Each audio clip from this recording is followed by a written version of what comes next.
काही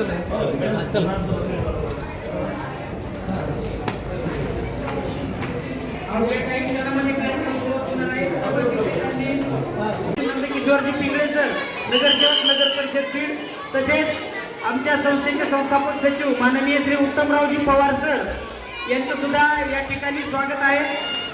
पत्रकार माननीय श्री ज्ञानोबा वायबसे सर, संपादक बीड ज्ञानभूमी, मी सरांचं सुद्धा या ठिकाणी स्वागत करतो.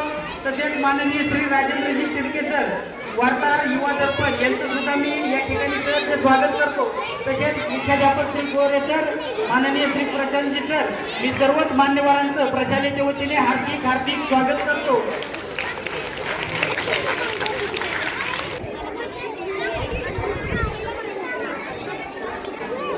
या विद्यार्थी या शिक्षक आहे ते करणार आहे, त्यामुळं सर्वांना एक विनंती आहे की त्या वह्या असतील, पेन असतील, इतर साहित्य आहे त्याची व्यवस्थित काळजी घ्यायची आणि दररोज शाळेत यायचं आणि या ठिकाणी शिक्षण घ्यायचं. या ठिकाणी आता थोड्याच वेळात जे काही मान्यवर आहेत ते आपलं मार्गदर्शन करणार आहेत. मला या ठिकाणी बोलण्याची संधी दिली, मला या ठिकाणी येण्यासाठी संधी दिली, त्याबद्दल मी शाळेचे शिक्षकांचे सर्वांचे आभार व्यक्त करतो आणि थांबतो. तसंच या मंचावर जे उपस्थित आहेत आपल्या शाळेचे सर्व उत्तम दादा पवार, तुम्ही 5 मिनिटं शांत बसा ग, माझा आवाज छोटा आहेत आणि तिडके सर आहेत. म्हणजे असं सांगायला हरकत नाही की मंचावर जे बसलेले आहेत ना, तर ते बरेच जण म्हणतात की मंचावर पत्रकार वगैरे कशासाठी बोलवतात. तर माझे पत्रकार बंधूंना बोलवण्याचा एकच उद्देश आहे.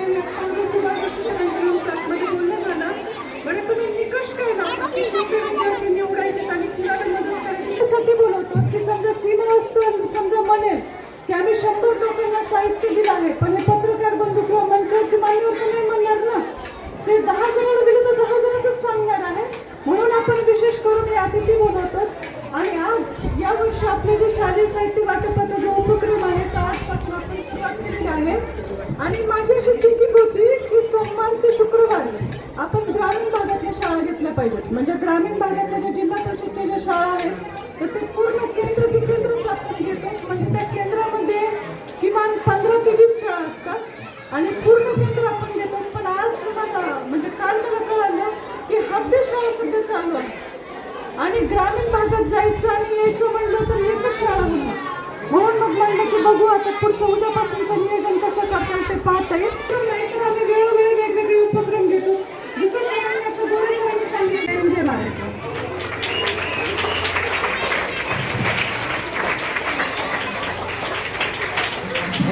धन्यवाद मॅडम. मॅडमने आता उल्लेख केला की आपण जे शालेय साहित्य असेल किंवा मग किती दिलं नेमकं आहे ना, म्हणजे 10 दिलं, 5 दिलं, 100 दिलं. हे जे छोटाले मुलं आहेत त्यांच्यासाठी एकूण 960 वह्या आम्हाला मिळालेल्या आहेत सर यावर्षी.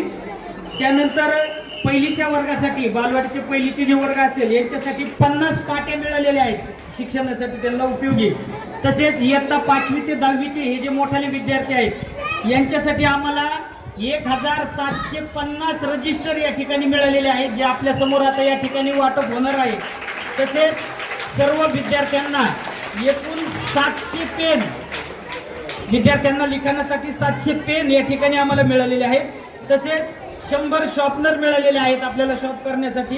इरेझर मिळालेले आहेत, खोड रबर 100 आणि 100 पाटी पेन्सिल या ज्या पहिलीसाठी आहेत. असं भरघोस असं साहित्य आम्हाला या ठिकाणी मॅडमने त्यांच्या प्रयत्नातून आम्हाला उपलब्ध करून दिलेला आहे. मी सर्व विद्यार्थ्यांच्या वतीने, सर्व शिक्षकांच्या वतीने, शाळेच्या वतीने मॅडमची मी आजचे एक प्रमुख पाहुणे साप्ताहिक ज्ञानभूमीचे पत्रकार ज्ञानोबा वायबसे, या संस्थेचे संस्थापक सचिव उत्तमराव पवार सर, राजेंद्र तिडके सर, प्रवीणदादा पवार, या शाळेचे मुख्याध्यापक गोरे सर, आनंद कोटेचा, उपस्थित सर्व शिक्षक बंधू भगिनी आणि विद्यार्थी मित्रांनो. आणि मला असं वाटतं की ते करण्यासाठी हे जे सगळे संस्कार आहेत, ताट बसा आहे, आपसात धिंगाणा करू नका, एकमेकाला मदत करा, भोजन मंत्र म्हणा, सकाळी प्रार्थना म्हणतो, हे सगळे संस्कार हे माणसामधलं देवत्व वाढवण्यासाठी आहेत.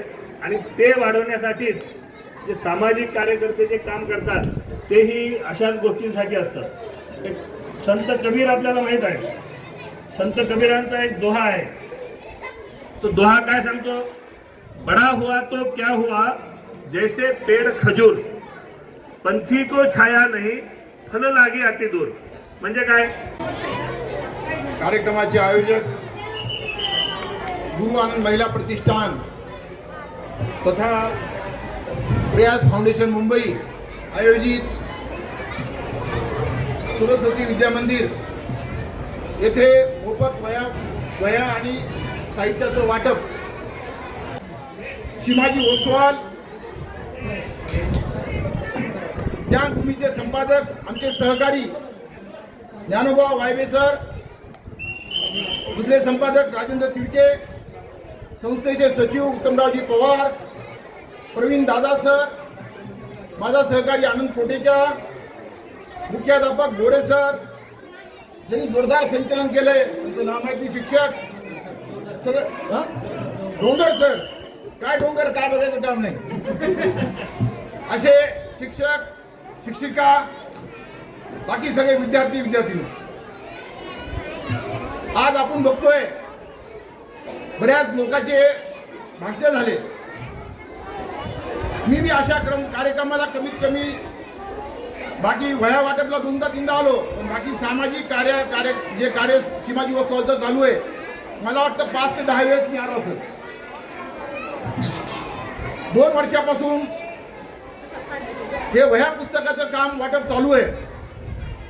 परंतु मला चांगलं आठवतं शिमाजी ओस्तवालचं हे सामाजिक कार्य जे चालू आहे, जवळपास 2010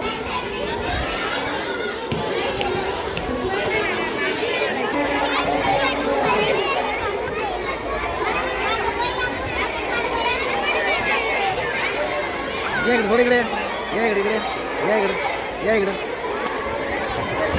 करा आता वरी.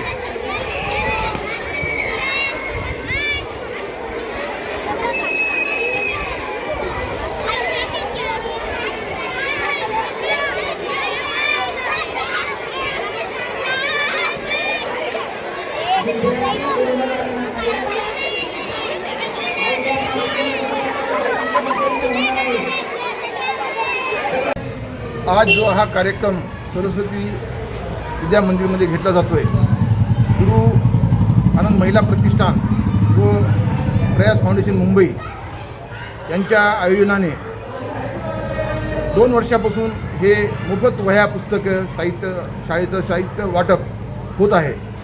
जवळपास ह्या वर्षी 2026मध्ये मला वाटतं पहिली सुरुवात या सरस्वती विद्या मंदिरमधून झाली आहे. आज मी बघितलं जवळपास 600 मुलांना लाख ते 1.5 लाख रुपयापर्यंतचा खर्चाचं साहित्य वाटप ह्या माध्यमातून होत आहे. फार मोठी गोष्ट आहे. हे जे विद्यार्थी आहेत, मला असं वाटतं की एक होतकरू गरीब विद्यार्थी ह्या शाळेमध्ये आहेत आणि अशा विद्यार्थ्यांना त्यांच्या ज्ञानामध्ये म्हणजे प्रकाश टाकण्याचं काम ह्या गुरु आनंद महिला प्रतिष्ठान व प्रयाग फाउंडेशन मुंबईच्या मार्फत होत आहे. म्हणजे मला असं वाटतं की जवळपास हे तर बाकीचं काम चालू आहे.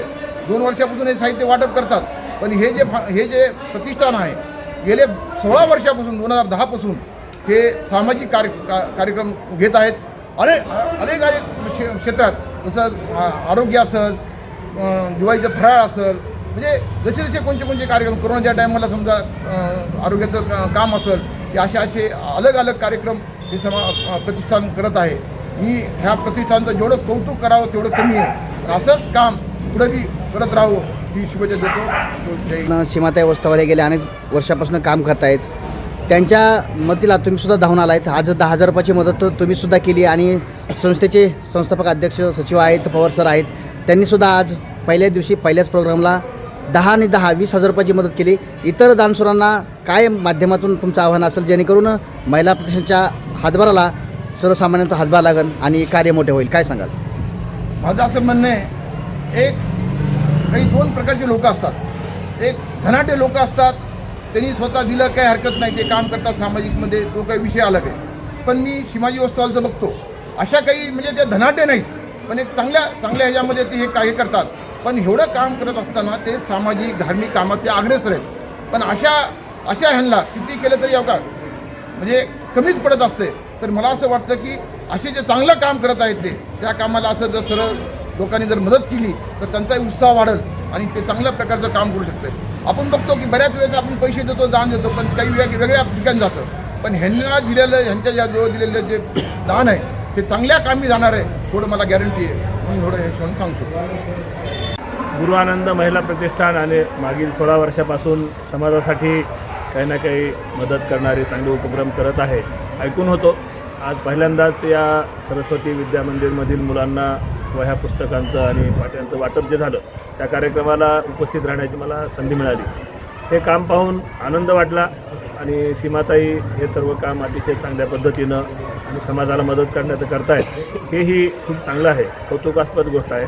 विजयराज बमनी आज या प्रसंगी एक भरीव मदत आणि आपल्या संस्थेनं पण एक भरीव मदत सीमाताईने या प्रसंगी केली. मीही भविष्यात स्वतः करेन आणि अनेकांना अशी मदत करण्यासाठी प्रवृत्त करेन. शेवटी हा शालेय विद्यार्थ्यांना मदतीची आज आवश्यकता आहे. अनेक आपल्याकडे आता इंग्लिश माध्यमाचं खूप फॅड आलेलं आहे आणि अनेक मुलं तिथे जातात, तिथे हजारो रुपये खर्च होतात. परंतु मराठी शाळांमधून जी मुलं जातात त्यांच्या आईवडिलांची परिस्थिती पण बरीच गरिबीची परिस्थिती असते. तर अशा मुलांना अशी मदत मिळणं ही चांगली गोष्ट आहे. समाजातील दानशूर व्यक्तींनी अशा अनेक मुलांना मदत करावी, त्यांचं पालकत्व स्वीकारावं अशीही विनंती या प्रसंगी मी करतो. वर्षीचा पहिलाच कार्यक्रम मोठ्या आनंदात आणि उत्साहात विद्यार्थ्यापर्यंत तुम्ही पोहोच केला आहे. लाखो रुपयाचं साहित्य शाळेमध्ये वाटप विद्यार्थ्यांना केलं आहे. शालेय साहित्य असेल, एकंदरीत काय तुमची संकल्पना आहे, काय उद्दिष्ट आहे आणि कशा पद्धतीने विद्यार्थ्यापर्यंत जाणार, काय सांगाल? आपला हा जो शालेय साहित्य वाटपाचा जो उपक्रम आहे तर हा 2010 पासून चालू आहे आणि मागच्या 4-5 वर्षामध्ये आपल्याला प्रयास फाउंडेशन जे आहे मुंबईचं तर ते आपल्याला सहकार्य करत आहे. आणि तुम्ही सगळ्यांनी बघितलं असेल की मागच्या 4-5 वर्षामध्ये आपल्या जिल्ह्यातल्या हजारो विद्यार्थ्यांना आपण शैक्षणिक साहित्य वाटप करतोय. आणि आज या वर्षीपासून म्हणजे आज 2026 आहे आणि आज सरस्वती विद्यालयापासून आपण ही सुरुवात केलेली आहे. आज या शाळेमध्ये किमान एक 600 ते 700 विद्यार्थी आहेत की ज्यांना आज आपण या मान्यवरांच्या हाताने आपण हे शैक्षणिक साहित्य वाटप केलेलं आहे. आणि आता रेग्युलरली जसं आपण बघतो की जिल्हा परिषदच्या माझ्याकडे बऱ्याचशा शाळा असतात, तर आता रेग्युलरली आजपासून सुरुवात केली आहे आणि आता रोज आपण जिल्हा परिषदच्या ज्या शाळा आहेत किंवा आमच्याकडे ज्या पद्धतीने याद्या आलेल्या आहेत तर त्या पद्धतीने आपण ते साहित्य विद्यार्थ्यांपर्यंत लवकरात लवकर पोहोचवण्याचं काम करू. कारण आता शैक्षणिकाला शाळेला सुरुवात झालेली आहे आणि विद्यार्थ्यांना साहित्याची अतिशय गरज आहे. म्हणून आपण दिवसातून किमान 10 शाळा तरी घेतो. 10 शाळा घेऊन आपण 2 शाळा ज्या आहेत केंद्रातल्या तर तिथं प्रोग्राम घेऊन ते साहित्य आपण सगळं तिथं देतो. अशा पद्धतीने आपण काम करतो.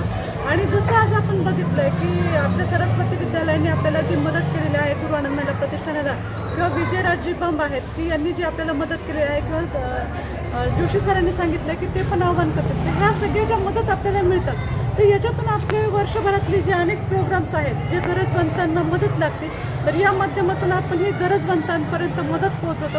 आणि आपलं एकच उद्देश आहे की जसं समजा तुम्ही शैक्षणिकचं मला विचारता तर आपलं एकच उद्देश आहे की जसं तुम्ही बघितलं असेल की माता रमाईंनी शिक्षणासाठी अतिशय त्याग केलेला आहे. डॉक्टर भीमरावजी आंबेडकर जे भारतरत्न आहेत त्यांनीही शिक्षणासाठी अतिशय त्याग केलेला आहे. सावित्रीबाई फुलेंचं आपल्या शिक्षण क्षेत्रात अतिशय चांगलं योगदान आहे. महात्मा फुलेंचं फार मोठं योगदान आहे. आणि असे जे अनेक महापुरुष आहेत की त्यांनी शिक्षण क्षेत्रात फार मोठं योगदान दिलेलं आहे. आणि सगळ्यांचं असं म्हणणं आहे की जर एखादी घरातली जर स्त्री शिकली तर पूर्ण घर शिकतं. याच अनुषंगाने याच प्रयत्नाने गुरु आनंद महिला प्रतिष्ठान हे सातत्याने शिक्षण क्षेत्रात चांगल्या प्रकारचं भरीव काम करण्याचा प्रयत्न आपल्या सर्वांच्या माध्यमातून आणि सर्वांच्या सहकार्यातून करत आहोत. या ठिकाणी मी हेच सांगेन.